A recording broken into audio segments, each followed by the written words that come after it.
This is the Transformers Legacy Blaster. Or at least I think it's Legacy. On Amazon, there was a Kingdom version, and I picked the Legacy one because it was like a couple dollars cheaper. But anyway, let's get into this guy. This is Blaster from the G1 cartoon, or at least it's very clearly inspired by it, and I think it does a great job bringing that character to life.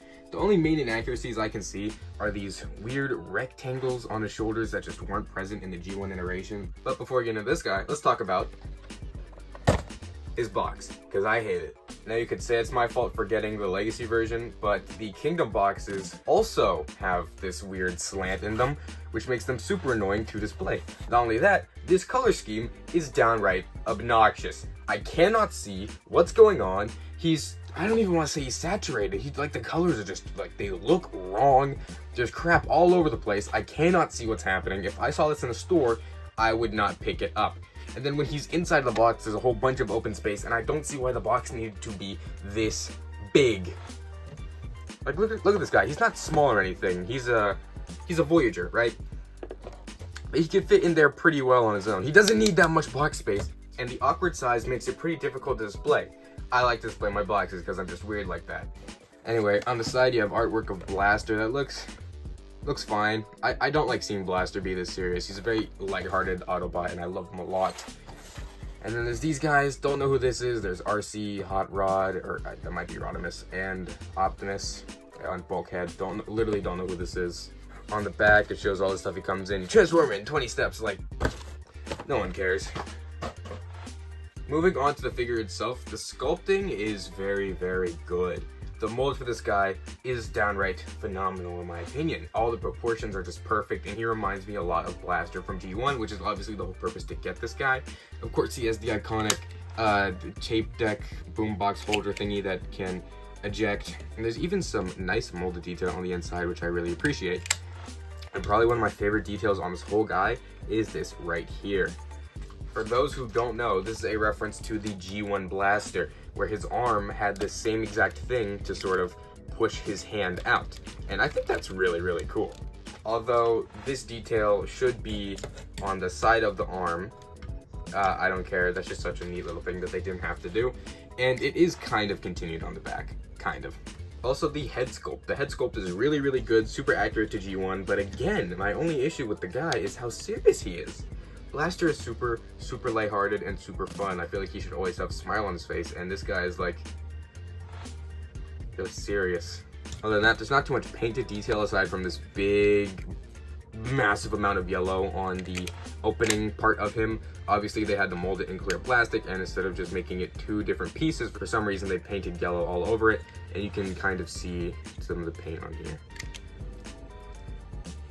Oh no, they molded it in red. And okay, that is a separate piece. Okay, they should just mold it in yellow, but I'm assuming that this whole torso section is one piece and they had to mold it in red. But that doesn't make sense because the spring-loaded buttons are molded in gray. It is kind of annoying that his hand is stuck in this pointing position, but that's obviously so you can recreate him pushing this, and it doesn't actually connect, which is really annoying, but you can pretend. Anyway, this guy gives off the vibe of a boombox robot to perfection, and I love him to death. The only downside are these wobbly legs. They were like this shortly after getting him, and it sucks because that makes him such a pain to pose. He has a great ankle pivot. He wants to be posed, but he can't because every time I do, his legs just want to go straight into a split, and it's very, very, very annoying.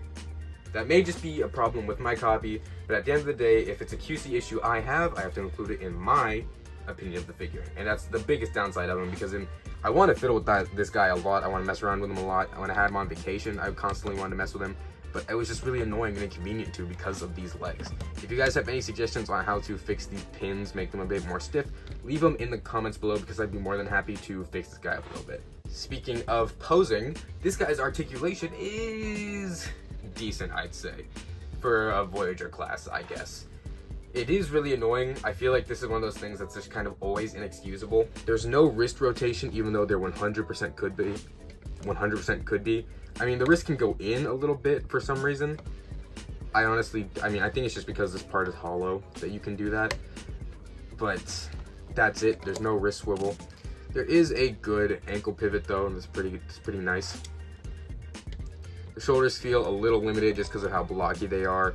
and this extra bit of plastic here because for some reason they molded in this rectangle that just wasn't needed.